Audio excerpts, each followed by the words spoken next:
Jean, you owe me. You have to babysit my spoilt brats or I'll destroy you. Only if she knew that I was done with her. My sister had always been a force to be reckoned with, but never in my life did I expect her to go this far. Jean, you owe me, she said that morning, her voice dripping with the same entitlement I'd heard since we were kids. I looked up from my coffee and frowned. I owe you? Yes, you do. After everything I've done for you, I cut her off with a snort. You mean the time you made me watch your kids last Christmas because you wanted to go to a spa? Or the time you dumped them on me for an entire weekend without asking? Her face darkened. They're your family. Jean. You should be grateful you get to spend time with them. Grateful? I leaned forward, lowering my voice. No, Yvonne. I am done. Your kids are brats. They don't listen, they destroy everything, and I have had enough. Find someone else. Her lips curled into a sneer. You're so selfish.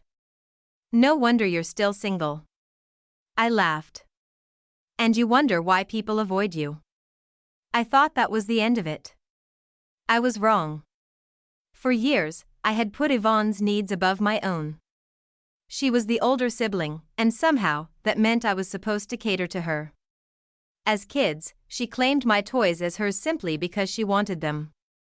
If I dared to complain, she'd whine to Mom and Dad until they caved. Let Yvonne play with it, they'd say. Don't be so selfish, Jean.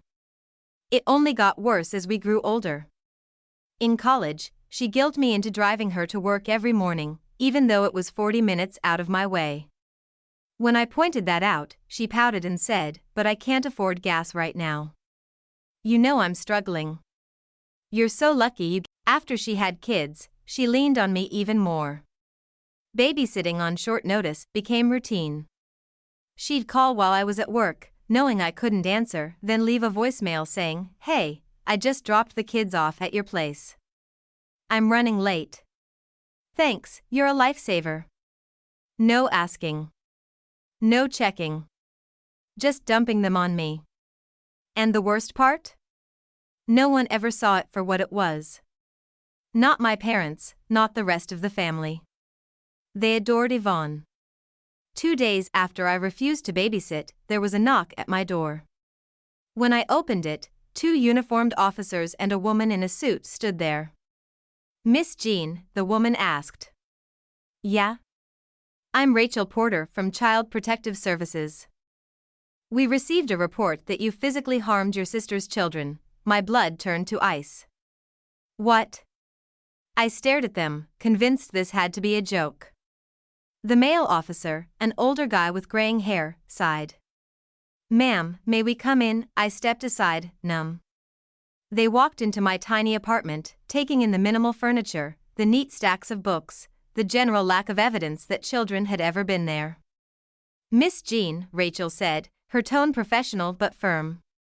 Your sister, Yvonne Carter, reported that you struck her children multiple times after she left them in your care last weekend. She claims they came home with bruises. I let out a short, disbelieving laugh. You've got to be kidding me. I haven't seen those kids since. What? Over a month ago? Last time, they broke my TV, and I told Yvonne I was done. Rachel's face didn't change, but the officers exchanged a glance. You're saying you haven't seen them recently? Not since last month. The older officer scratched his chin. Then, mind telling us where you were last weekend? I grabbed my phone and pulled up my bank app. I was out of town. See this? I was at a hotel 2 states over, and I have the receipts to prove it. Rachel took the phone and examined the transactions. I could see the moment her doubt shifted. We'll need to verify this, she said, but her voice was softer now. I folded my arms. Go ahead. But when you find out my sister lied, I want her held accountable for this. But no one wanted to wait for the truth to come to light. The calls started first. The night CPS showed up, my mother called me, her voice shaking with rage. How could you? She screamed. They're just children. Your own niece and nephew. I tried to speak, but she wouldn't let me. I can't believe I raised a monster, she spat before hanging up. My phone lit up with texts from aunts and uncles. The same people who once praised me for helping Yvonne were now calling me a child abuser. You're disgusting. I hope you rot in prison. You should be ashamed of yourself. The messages were endless.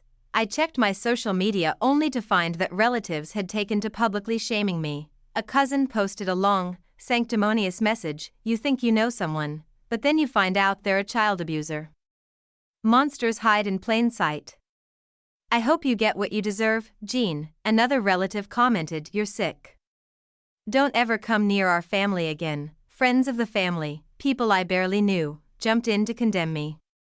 My name became synonymous with violence, cruelty, and abuse, all because of Yvonne's lies. The worst part was my parents, instead of defending me, they turned on me. My father, a man I once admired, showed up at my apartment unannounced. When I opened the door, his face was twisted with disgust. "Did you do it?" he demanded, shoving his way inside. "Of course not," I said, my voice trembling. "You know me, Dad. You know I'd never hurt them."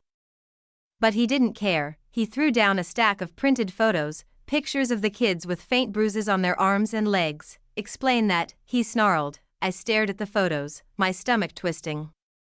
The bruises were faint, inconsistent with any real abuse, but it didn't matter.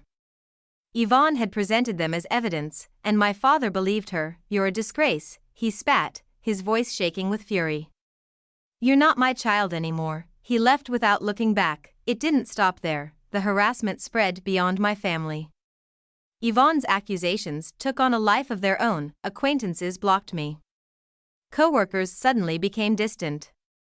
I overheard whispers when I walked into work, casual conversations suddenly falling silent when I passed by. One day, I found a note taped to my apartment door, "Child abuser. Burn in hell."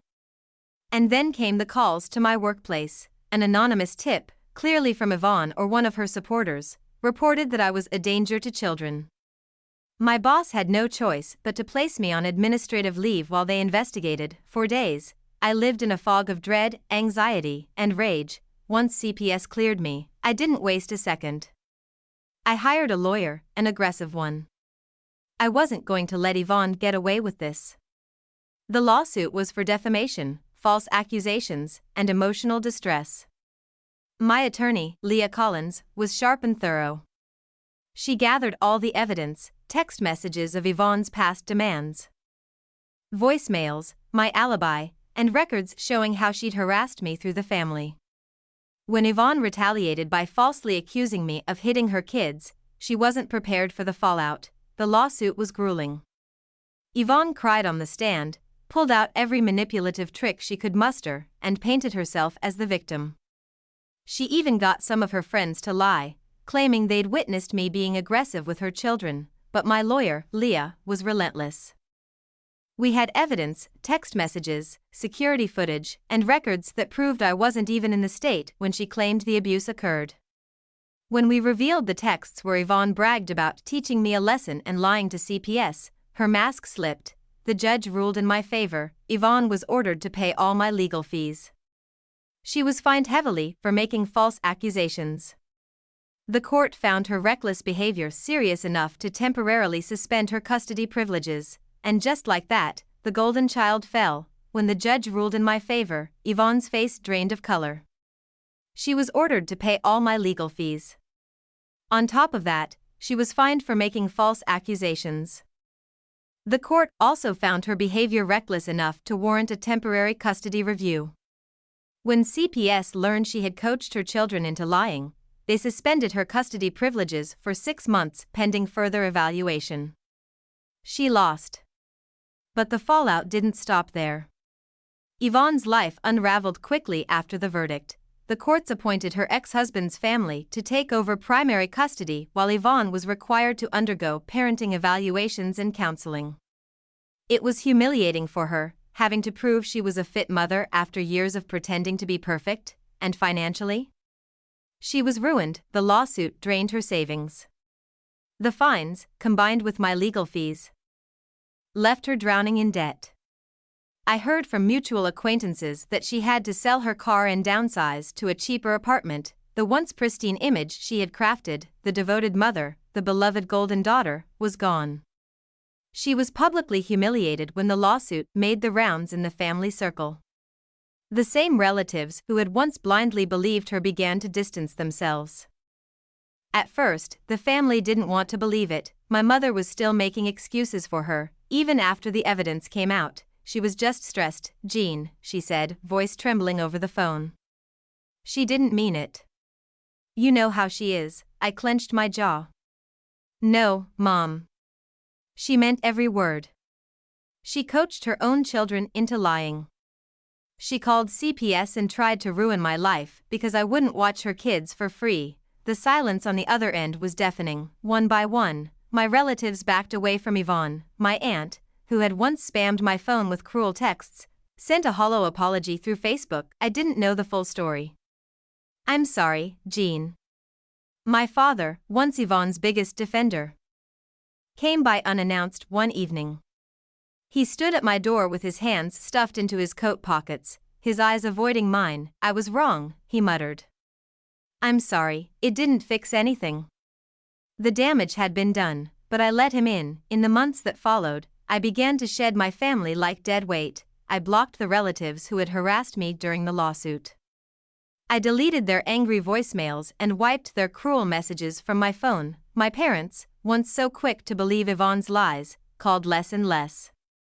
I didn't chase them, and honestly, I didn't miss them. For the first time in my life, I was free. I put my energy into myself. I started working out again, something I'd neglected for years.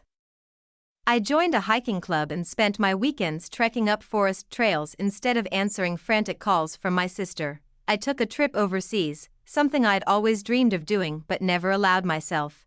Because Yvonne always had some emergency that required my time and money, I even went back to school part-time, enrolling in a business course I had been putting off for years, and without the constant emotional weight of my toxic family, I thrived.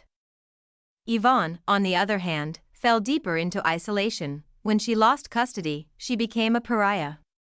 The relatives who once praised her now avoided her. I heard through the grapevine that she had a breakdown during a family gathering, crying hysterically in front of everyone, begging for sympathy. No one gave it. The same people who once called and harassed me stopped answering her calls. Her kids eventually returned to her after months of mandated counseling and parental supervision, but things were different. She no longer had the same iron grip over the family. Her downfall was complete. There were no more guilt trips. No more frantic calls demanding that I drop everything to help her. No more self-righteous lectures from my parents or nasty comments from nosy relatives. Yvonne had destroyed herself, and me, I was free. I moved on. I built a life where I was finally my own priority. I took care of myself, pursued my passions, and surrounded myself with people who valued me, not because they were family, but because they actually cared. And when I thought about the years I spent being Yvonne's doormat, I realized something: never again. Not anymore.